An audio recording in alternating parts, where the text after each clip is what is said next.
নমস্কার। খবরদার, কথা নয়, এখন কথা একটাই। সারা ত্রিপুরা রাজ্যব্যাপী বিদ্যুৎ বিল এবং স্মার্ট মিটার। মন্ত্রী বাহাদুর যদিও বলেছেন যে স্মার্ট মিটার এবং বিদ্যুৎ বিল দুটো আলাদা আলাদা বিষয়, কিন্তু এর একটা রাজনৈতিক চেহারাও নিতে চলেছে।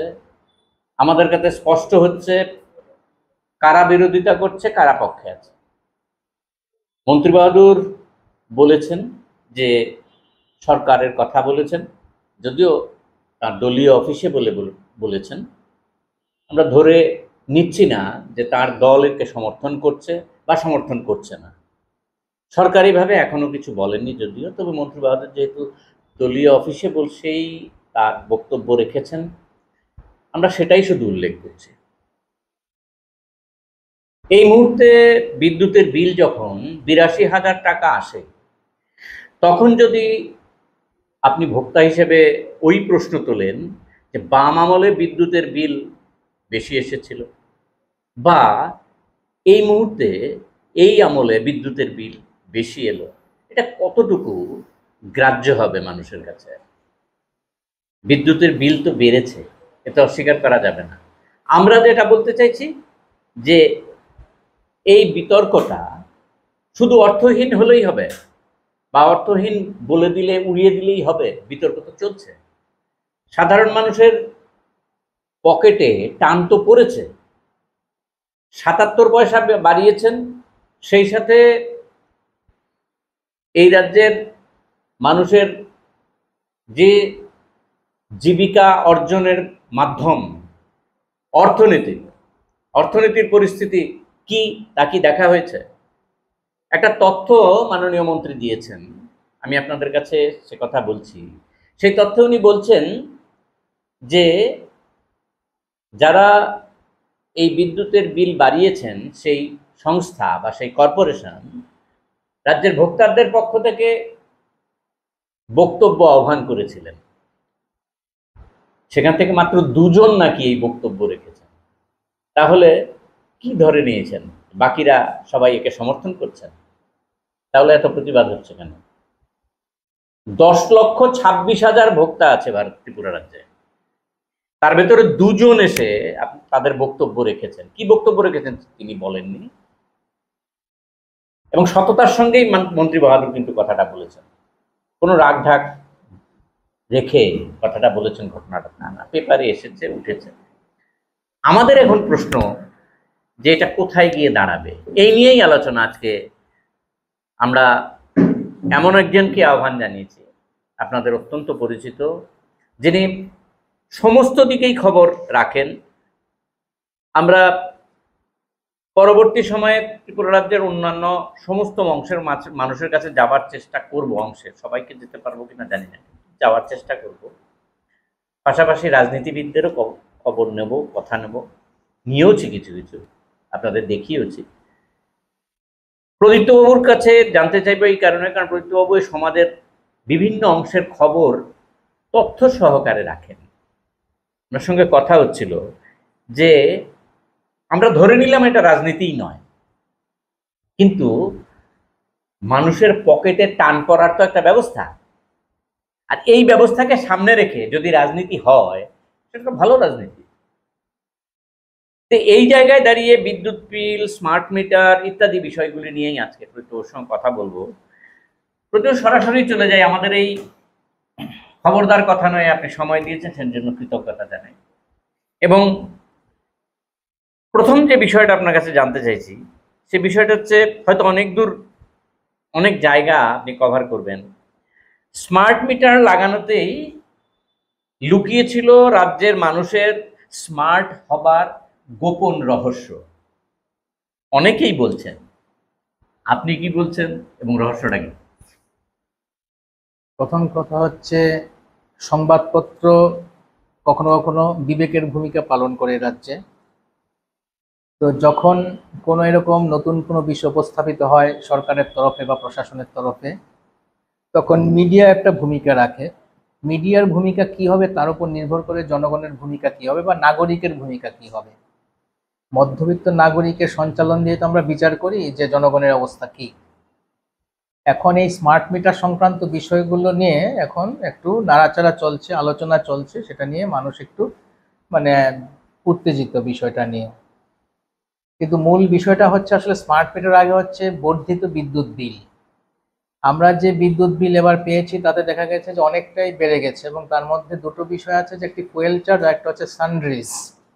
এই সানরিজ শব্দটির অর্থ বড় কঠিন, মানে সাধারণত অপরিচিত একটি শব্দ এখানে দেওয়া হয়েছে, এটা মিসেলেনিয়াস দিলেও হতো।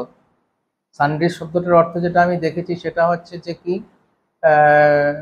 Not important enough to be named separately, অর্থাৎ আলাদা করে বলার দরকার লাগে না। এটা হচ্ছে ভোক্তা বিরোধী অবস্থান পুরোপুরি। কারণ আমরা যারা কনজিউমার তাদের রাইট আছে যে আমরা কোন খাতে কত টাকা দিচ্ছি সেটার পূর্ণভাবে জানার। সেখানে বিবিধ বলে কিছু হতে পারে না। এখানে হচ্ছে ক্রেতা বিক্রেতার সম্পর্ক। আমরা যে পরিষেবা পাচ্ছি সেটা এমনি পাচ্ছি না, আমরা পয়সার বিনিময়ে পরিষেবা পাচ্ছি। ফলে যে পয়সাটা আমরা দিই, যে টাকাটা আমরা দিচ্ছি, সেই টাকাটা কোন খাতে দিচ্ছি তা জানার পূর্ণ অধিকার আমাদের আছে। অর্থাৎ সানরিজ বলে সেরকম কোনো রকম মানে বিবরণী বিলে থাকতে পারে না, বা কোনো উল্লেখ থাকতে পারে না, কিন্তু সেটা আছে। ফুয়েল চার্জ কোথা থেকে আসছে সেটারও পূর্ণাঙ্গ কোনো বিবরণ নেই। ফুয়েল চার্জ এমনিতে দেওয়া হয়েছে, কেন এই ফুয়েল চার্জটা এবং কেন বর্ধিত লাগছে সেটা সেটা কিন্তু আমরা জানি না। আরেকটা বিষয় হচ্ছে যে আগে আমরা তো মানে ওই 100 ওয়াট 60 ওয়াটের হলুদ লাইট জ্বালাতাম, বাল্ব জ্বালাতাম, টিউব লাইট, নিয়ন লাইট জ্বালাতাম, তখন যে বিল উঠতো। এখন আমরা এলইডি বাল্ব লাগিয়েছি, এলইডি ফ্যান, এলইডি টিভি চলছে। খরচা কমানোর জন্য দেখা যাচ্ছে খরচা 3 গুণ 4 গুণ 5 গুণ হয়ে গেছে। অর্থাৎ সামগ্রিকভাবে যে বিদ্যুৎ বিল বেশি উঠছে, মিটার রিডিং বেশি উঠছে, এই ব্যাপারটা তো দীর্ঘদিন ধরে চলে আসছে, এবং এই দীর্ঘদিন ধরে আমরা বেশি বিল দিচ্ছি। ফলে আজকে যখন এটা নিয়ে নাড়াচাড়া হচ্ছে, অর্থাৎ মিডিয়া যখন এটা নিয়ে একটু সক্রিয় হয়েছে, তখনই আসলে নাগরিক সক্রিয় হয়েছে। নাগরিকের নালে এমনিতে তেমন কিছু যায় আসে না। বিভিন্ন সময় দেখা যাচ্ছে গ্যাসের বিল বাড়ছে, এখন জল কর বেড়েছে, বিদ্যুতের বিল বর্ধিত হারে চলছে, বেড়েই যাচ্ছে, কিন্তু মানুষের সেভাবে সঞ্চালন হয় না। মিডিয়া এখন শোরগোল করছে বলে মানুষের আলোচনায় আসছে, কিন্তু সেভাবে আন্দোলন কি হচ্ছে, সেভাবে আন্দোলন হচ্ছে না। রাজনৈতিক দলগুলিও কিন্তু যথাযথ আন্দোলন করছে না বিষয়টা নিয়ে, সবটাই হচ্ছে প্রেস বিবৃতির মধ্যেই সীমাবদ্ধ আছে। তো সেক্ষেত্রে দেখা যাচ্ছে যে সরকার বা প্রশাসনের ক্ষেত্রে কাজটা করে নেওয়া তুলনামূলক অনেক সহজ হয়ে যাচ্ছে। এ কারণে এখন এই বিদ্যুৎ বিল যে বেড়ে যাচ্ছে তার একটা প্রধান কারণ হচ্ছে যে বিভিন্ন ক্ষেত্রে আমরা দেখি যে মানে 50% ভোক্তাই নাকি মানে হুক লাইন বা অন্যান্য যে মানে লাইন করছে। মাননীয় মন্ত্রীর তথ্য অনুযায়ী আরো বেশি, সেটাই বলছে। ওরা 70% বলেছেন যে আসলে বিল দেয় না, ওরা যে কনজিউম করে সেই টাকাটা ওরা দেয় না। ফলে যারা মানে ইয়ে করছে, বৈধভাবে যারা বিদ্যুৎ ব্যবহার করছে, কনজিউম করছে, তাদের থেকেই টাকাটা তোলা হচ্ছে। এই জন্যই বিদ্যুতের বিল বাড়ছে। ফলে যারা বৈধভাবে কাজ করছেন, বৈধ ভোক্তা যারা, তারাই ভিকটিম হচ্ছে পুরো ব্যাপারটা, এবং সেটা অবশ্যই মধ্যবিত্ত ভোক্তারা, মূলত শহরবাসী মধ্যবিত্ত ভোক্তারা। তো এটার ক্ষেত্রে দেখা যাচ্ছে যে আসলে মানুষের যে একটা নির্লিপ্ত অবস্থান, ভোক্তা হিসেবে সচেতনতার যে অভাব, সেটাকেই কিন্তু আসলে বিক্রেতারা মানে ব্যবহার করে থাকেন।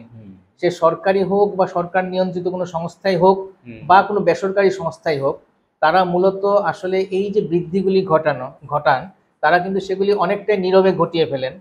কখনো কোনো ছোট ছোট বিজ্ঞাপন দেন, ছোট ছোট বিজ্ঞপ্তি দিয়ে থাকেন, কিন্তু দেখা যায় যে তারা অনেকটা এরিয়ার দিয়ে দিচ্ছে, 3 মাস 4 মাস আগের থেকে নিচ্ছে। অর্থাৎ আমি যখন এপ্রিল মে মাসে নিশ্চিতে বসে আছি যে আমি এতটাই বিল দিচ্ছি, দেখা গেল জুন মাসে আমি নিশ্চিত না যে এপ্রিল মে মাসে যেটা দিয়েছি সেটাই যথাযথ কিনা, তার চেয়ে আবার বেশি দিতে হচ্ছে। এই যে টেনে নেওয়া, যে 3-4 মাস আগের থেকে এই যে এরিয়ার দিয়ে যে বিলটা আদায় করা, সেটা একটা অবৈধ বিষয়। বরং উল্টো হওয়ার কথা, বরং ঘোষণা দেওয়ার কথা ছিল 3-4 মাস পর থেকে বাড়বে। এই যে অধ্যত্ব, এই যে একচেটিয়া একটা ব্যবসা এবং তার যে অধ্যত্ব, অর্থাৎ মানুষকে তোয়াক্কা না করা, জনগণকে তোয়াক্কা না করা, ভোক্তাদের তোয়াক্কা না করা, এই বিষয়টা এসেছে আসলে ভোক্তাদের নির্লিপ্ত আচরণ থেকে। দীর্ঘদিন সমানে নির্লিপ্ত নাগরিক সমস্ত ক্ষেত্রে যেমন নির্লিপ্ত থাকে, নিজেদের স্বার্থ যখন আঘাত করে তখন এরা আপাতভাবে নির্লিপ্তই থাকে।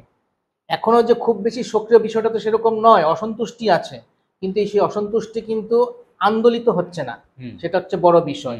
সেটা মিডিয়াতে যত আলোড়ন আছে, এবং মিডিয়া যদি চুপ হয়ে যায় তাহলে কিন্তু দেখা যাবে নাগরিক হয়তো সয়ে যাচ্ছে। যে নাগরিকের হয়তো 5,000 টাকার জায়গায় 6,000 টাকা দেওয়ার ক্ষমতা আছে, সে হয়তো 6,000 টাকা দিয়েই নির্বিঘ্নে জীবনযাপন করাটাকে শ্রেয় বলে মনে করছে।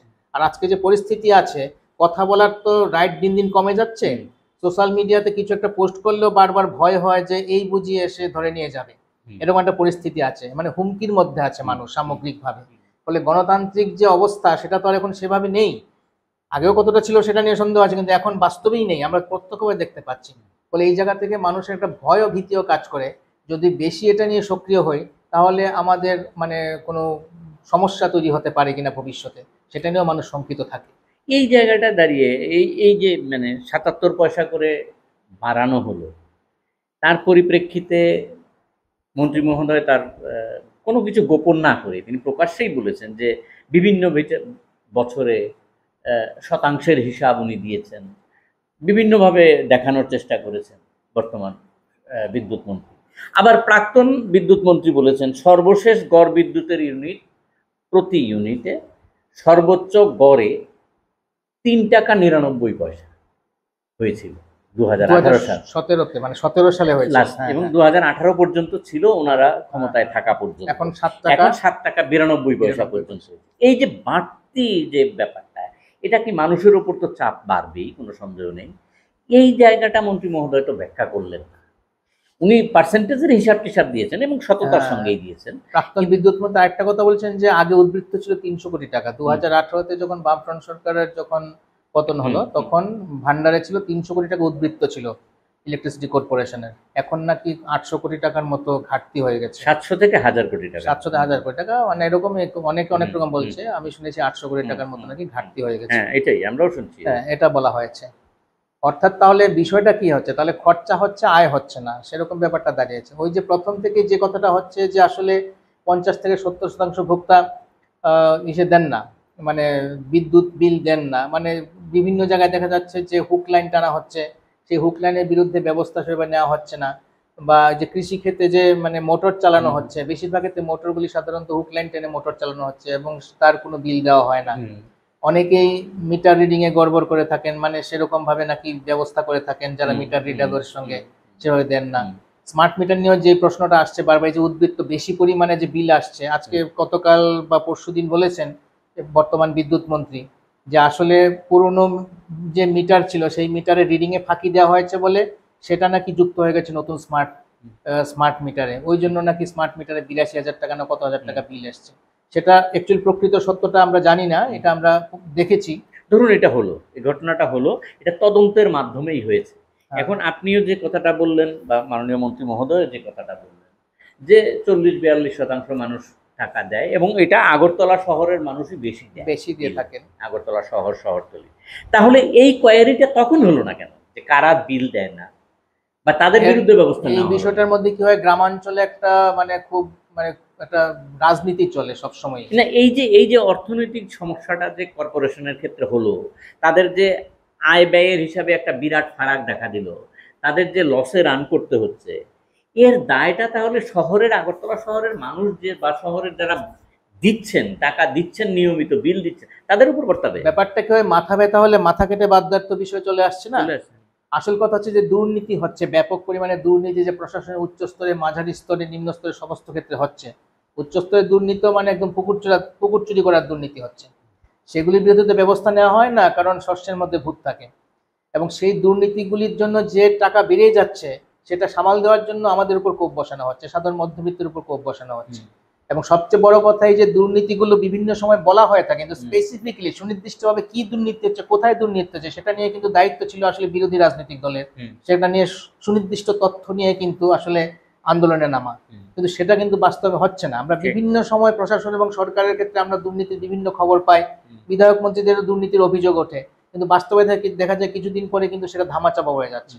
অর্থাৎ দেখা যাচ্ছে যে নিজস্ব ইন্টেলিজেন্সের মাধ্যমে যে সমস্ত তথ্যগুলি নিয়ে এসে সুনির্দিষ্টভাবে যে অভিযোগ লিপিবদ্ধ করে এবং সেটা নিয়ে আন্দোলনে যাওয়া, সেই ব্যাপারটা যেহেতু বিরোধী রাজনৈতিক দলগুলো করছে না, এবং বিরোধী রাজনীতিগুলো না করলে নাগরিকেরও সেরকম ভাবে মানে কোনো সংগঠিত উপায় নেই সেখানে সামিল হওয়ার, সেক্ষেত্রে দেখা যাচ্ছে যে আসলে দুর্নীতিগুলি তদন্ত হয়তো দূরের কথা, দুর্নীতিগুলো উত্থাপিতই হচ্ছে না ঠিকভাবে। এবং সেই দুর্নীতি কত টাকা খেয়ে নিচ্ছে সেটা আমরা জানি না। আজকে 800 কোটি টাকা যে ঘাটতি হয়েছে, যদি সত্যি হয়ে থাকে সেটার প্রধান কারণ কিন্তু দুর্নীতি। আর একটা বিষয় হচ্ছে যে ইলেকট্রিক কনজামশন, যেটা এখন 60% লোক যদি চুরি করে বিদ্যুৎ, তাহলে সেই টাকাটা তো আর সরকারের ঘরে যাচ্ছে না। এছাড়াও নাকি বিভিন্ন সময় যে টাকা তোলা হয় কনজিউমারদের থেকে, সেটাও নাকি জমা পড়ে না, এরকম সব অভিযোগ করা হচ্ছে। তার প্রামাণ্যতা কতটা আছে সেটা আমার জানা নেই। এছাড়াও আরেকটা বড় বিষয়, ত্রিপুরাতে ইন্ডাস্ট্রিয়ালাইজেশন নেই।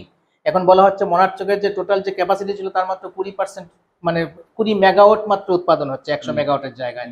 কারণটা কি? কারণ 80 মেগাওয়াট উৎপাদন করলে সেই উৎপাদিত যে বিদ্যুৎ তা গ্রহণ কর, মানে তার কনজিউমার নেই, গ্রাহক নেই। মানে হচ্ছে কমার্শিয়ালি যদি কোনো একটা রাজ্য যদি বিকশিত না হয়, তার বাণিজ্যিক উৎপাদন যদি না থাকে, বাণিজ্যিক ক্ষেত্রগুলি যদি প্রসারিত না হয়, তাহলে দেখা যাবে যে আসলে ইলেকট্রিক কনজাম্পশনও হবে না। কোনো ম্যানুফ্যাকচারিং ইউনিট নেই, ম্যানুফ্যাকচারিং হচ্ছে বড় কনজিউমার বিদ্যুতের, ত্রিপুরাতে নেই। ফলে দেখা যাচ্ছে উদ্বৃত্ত হয়ে যাচ্ছে। বাংলাদেশের মধ্যে দিয়ে যে বিদ্যুতের যাওয়ার যে বিষয়টা ছিল, সেখানেও একটা 10 কোটি টাকার মতো নাকি প্রতি মাসে আয় হতো। এখন তার কি পরিস্থিতি আছে সেটা আমাদের এখন পরিষ্কার জানা নেই, পাওনা আছে প্রচুর টাকা।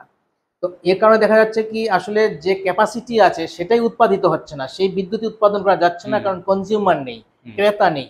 তো আজকে এই পরিস্থিতি দাঁড়িয়ে কি হচ্ছে যে এস্টাবলিশমেন্ট কস্ট তো ঠিকই আছে। দেখা যাচ্ছে যে কেন্দ্রীয় সরকারের যে বিভিন্ন যে ইউনিটগুলো আছে, মনারচক এবং পালাটানা তো কেন্দ্রীয় সরকারের ইউনিট, সেখানেও দেখা যাচ্ছে যদিও কেন্দ্রীয় সরকার নেট, সেখানে কিন্তু রাজ্যের কিন্তু এস্টাবলিশমেন্ট খরচা কিছু থেকেই যায়, এবং এই ওভারহেড কস্টটা কিন্তু চলছে। এবং দেখা যাচ্ছে উৎপাদিত বিদ্যুতের পরিমাণ কম এবং এস্টাবলিশমেন্ট খরচা অনেক বেশি। রুখিয়া বা বড়মুড়া তো প্রায় খারাপ অবস্থাতে আছে, বড়মুড়া বা গোমতী যে এটা আছে, ডম্বুরের যে প্রজেক্ট আছে, তার অবস্থা তো অনেকটাই রুগ্ন অবস্থায় আছে।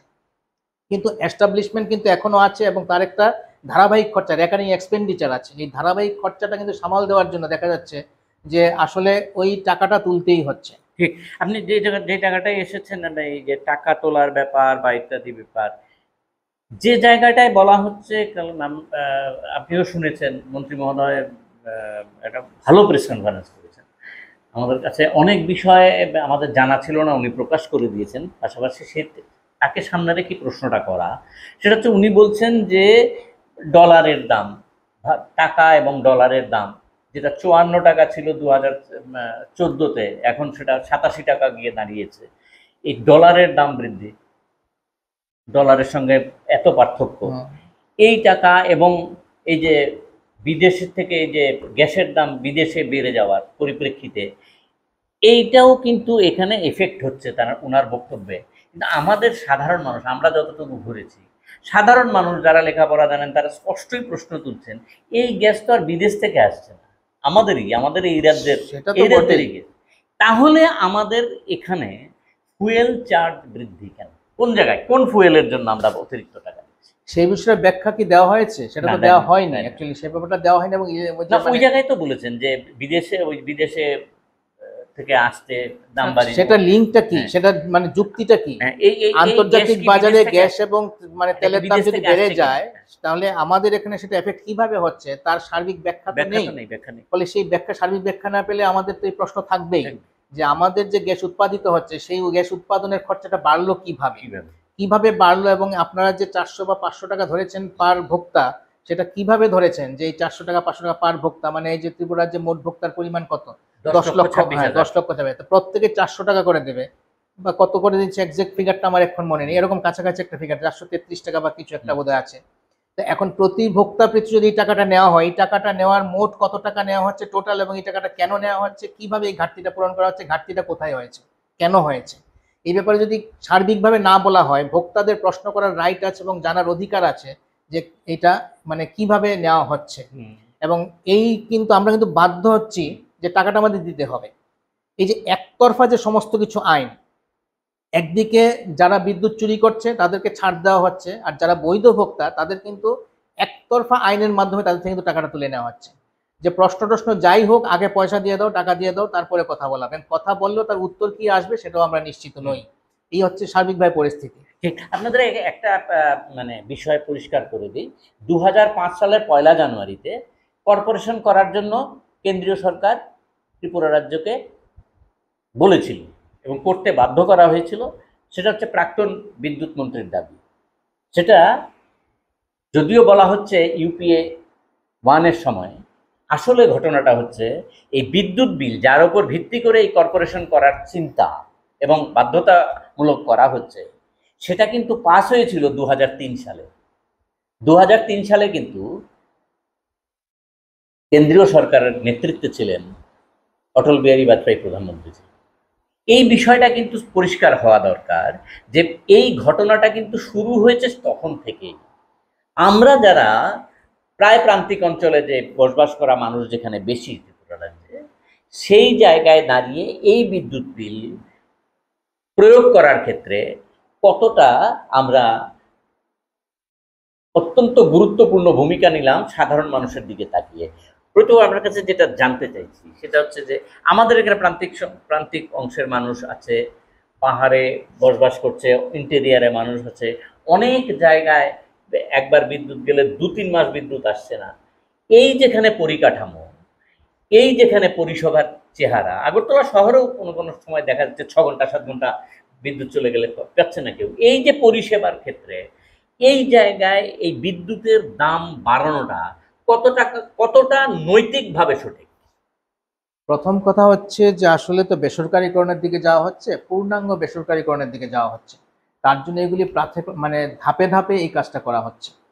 এই যে বিদ্যুতের বিল বাড়িয়ে দেওয়া, খরচা বাড়িয়ে দেওয়া, তারপর স্মার্ট মিটার বসানো, এই যে সমস্ত বিষয়গুলি ধাপে ধাপে করা হচ্ছে, আসলে পূর্ণাঙ্গভাবে বেসরকারীকরণের দিকে যাওয়া হবে।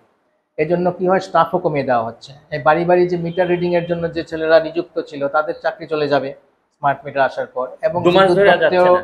নতুন কোনো মানে নিয়োগ হবে না।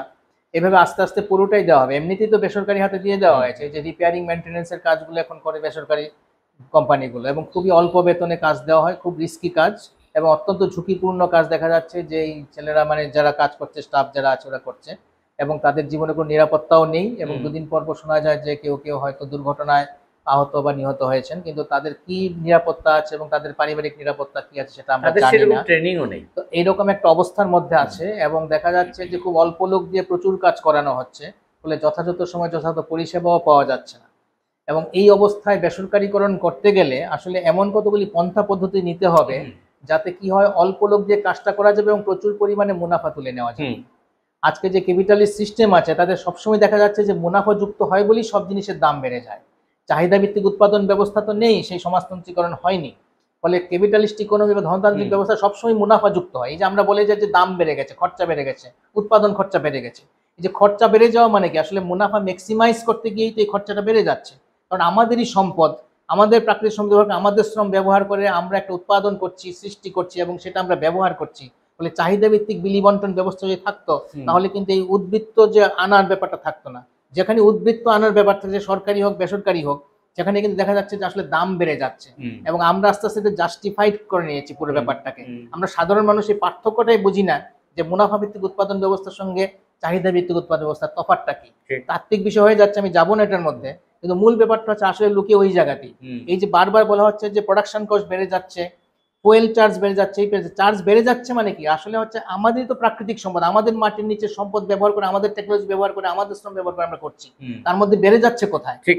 বেড়ে যাচ্ছে হচ্ছে মুনাফা যুক্ত এখানে হচ্ছে বলে। ডলারের হিসেব দিয়ে তো লাভ নেই। মুনাফা যুক্ত হতে হচ্ছে। হ্যাঁ, হ্যাঁ, ঠিক। এবার মুনাফা কারা নিচ্ছে? নিচ্ছে যে আসলে বেসরকারি কোম্পানিগুলি মুনাফা নিচ্ছে, ব্যক্তিগত মুনাফা নিচ্ছে। হ্যাঁ, সরকারের তো যদি উদ্বৃত্ত আসে, সেই উদ্বৃত্ত সাধারণ মানুষের জন্যই কাজে লাগানোর কথা। সেক্ষেত্রে সাধারণ মানুষের জন্য হয়তো সাবসিডি দেওয়ার কথা। ঠিক। আচ্ছা, সাবসিডির বিরুদ্ধে কথা বলা মানে হচ্ছে মুনাফা ভিত্তিক ব্যবস্থাটাকে আরো বেসরকারীকরণের দিকে নিয়ে যাওয়া হুম, এবং মানুষের রাইট সাবসিডি পাওয়া। এটা মানুষকে দয়া করা নয়, কারণ মানুষ এই সেবা ব্যবস্থারই অংশ। কিন্তু এটা না করে কিন্তু সাধারণ মানুষের মধ্যে আরো সাবসিডি বিরোধী চিন্তাকে আরো বেশি বেশি করে দিয়ে দেওয়া হচ্ছে, বলা হচ্ছে ওই রেভরি দেওয়া হচ্ছে, এসব বলা হচ্ছে। কিন্তু যাদেরকে আসল সাবসিডি দেওয়া হয়, যে বড় বড় কর্পোরেট কোম্পানিগুলিকে, তারা কত টাকা লুট করে নিচ্ছে সামান্য কয়েকটা কোম্পানি বা কয়েকটা পরিবার, সেটা কিন্তু সাধারণ মানুষ হিসাব করে না। ওইখানেই কিন্তু আসলে কান টানলে মাথা আসে, লুকিয়ে আছে আজকে এই বিদ্যুতের বিল কেন বাড়ছে। আজকে এই বিদ্যুতের বিল বাড়ার পেছনেই হচ্ছে এটাই, যে আস্তে আস্তে সমস্ত কিছু বেসরকারীকরণ হবে, সেখানে মুনাফা আরো বেশি ম্যাক্সিমাইজ নিশ্চিত করেই বেসরকারি কোম্পানির হাতে এই সমস্ত কিছু তুলে দিতে হবে। ৫টা ডিভিশনকে তুলে দেওয়া হয়েছিল না বেসরকারি হ্যাঁ, হাতে? ৫টা বিষয় তুলে দেওয়া হয়েছে। এর ভেতরে কিছু কিছু ডিভিশনের তো খবর কি, মানে এই যে বেসরকারি হাতে তুলে দিয়েছে, এদের রেজাল্টটা কি আসলে? মফস্বলের বিভিন্ন জায়গায়, যেমন মোহনপুরে, তারপরে কুমারঘাট, কৈলাসহর, এই সমস্ত জায়গায় তোলা ৫টা হয়েছে, জায়গায়। কিন্তু মোটামুটি যেটা আমরা জানি যে ৫টা ডিভিশন যে তোলা হয়েছে, তাতে বেসরকারি তোলার পরেও যে অবস্থার যে খুব বেশি সাংঘাতিক পরিবর্তন হচ্ছে, ব্যাপারটা এরকম নয়। অভিযোগ কৈলাসহরের যে ডিভিশনটা, এটা নাকি চলেও গিয়েছে, এরকম একটা অভিযোগ পাওয়া যাচ্ছে। এরকম হয়। 100 করে। হ্যাঁ, তো সেটা হয় কারণ হচ্ছে যে ইনফ্রাস্ট্রাকচারের উপর দাঁড় করে বেসরকারিকরণ করা হয়েছে, সেই ইনফ্রাস্ট্রাকচার ছিল ইনসাফিসিয়েন্ট। সেখানে অ্যাকচুয়ালি বেসরকারি কোম্পানিগুলি কাজ করতে পারবে না। রাইট। এই জন্য কি হচ্ছে, সেটাকে আরো বেশি ঢালাও ভাবে, সেটাকে আরো বেশি কেন্দ্রীকরণ করতে হচ্ছে। সমস্ত মানে কাজকর্মকে আরো বেশি কেন্দ্রীকরণ না করলে বেসরকারি কোম্পানিগুলি নেবে না কাজটা, কারণ তাকে প্রথম কথা হচ্ছে প্রফিট ম্যাক্সিমাইজেশন এশিওর্ড না করলে সেই কাজটা করবে না। ওই জন্যই এটা করা হয়েছে। আরো তো 8টা ডিভিশনকে বেসরকারি করার কথা হচ্ছে। ঠিক। তো এখন এই যে জায়গায় এই 5টা ডিভিশনের ক্ষেত্রে কিন্তু ইনফ্রাস্ট্রাকচার যা ছিল তা কিন্তু রাজ্য সরকারের তৈরি করা, কিন্তু সেই ইনফ্রাস্ট্রাকচার অ্যাকচুয়ালি যথাযথ নয়। একটা মানে ম্যাক্সিমাইজ করা, বেসরকারি যে কোম্পানি সে তার সমস্ত কাজকর্ম লাগিয়ে তার যা ইনভেস্টমেন্ট আছে যেটা করবে সেটা নিয়ে তারপর যে মুনাফাটা চাইবে সেটা এমন মুনাফাই চাইবে যেটার জন্য সে ত্রিপুরাতে এসে কাজটা করবে, নাহলে সে করবে কেন? আমি 100 টাকা খাটিয়ে 2 টাকা মুনাফার জন্য এখানে আসবো না, আমি যেখানে 60 টাকা মুনাফা পাবো সেখানে যাবো। তো এখানে 2 টাকা মুনাফার জন্য আসবে না, এখন 60 টাকা বা 100 টাকা মুনাফা এশিওর করার জন্য সমস্ত ব্যবস্থাপত্র এখন করা হচ্ছে। তার জন্য আসলে এই সমস্ত উদ্যোগ নেওয়া হচ্ছে। উদ্যোগটা হচ্ছে আসলে যারা আমাদের বিক্রি করবে তাদের পার্টে, তাদের স্বার্থে হচ্ছে। আমরা সাধারণ মানুষের স্বার্থে সেটা হচ্ছে না, কিন্তু এমনিতে বলা হচ্ছে, সবকিছুই বলা হয় যে কনজিউমাররা বেনিফিটেড হবে। এটা ঘটনা যে স্মার্ট মিটার তো আধুনিক যুগের ব্যবস্থা, স্মার্ট মিটারে তো বেনিফিটের জায়গায় আসারই কথা ছিল, আসছে না তো। হ্যাঁ, কারণ হচ্ছে কি যে স্মার্ট মিটার তো ডিজিটাল ব্যবস্থা না, ওয়্যারলেস ডিজিটাল ব্যবস্থা। তাতে কি হচ্ছে, কনজাম্পশনটা কোথায় হচ্ছে, কিভাবে হচ্ছে, কোন অঞ্চলে কনজাম্পশন বেশি হচ্ছে সেটা থেকে সেই অনুযায়ী সেই জায়গাতে বিদ্যুৎ সাপ্লাই বাড়ানো, যেদিকে কনজাম্পশন করছে থেকে বিদ্যুৎ সাপ্লাই কমিয়ে দেওয়া।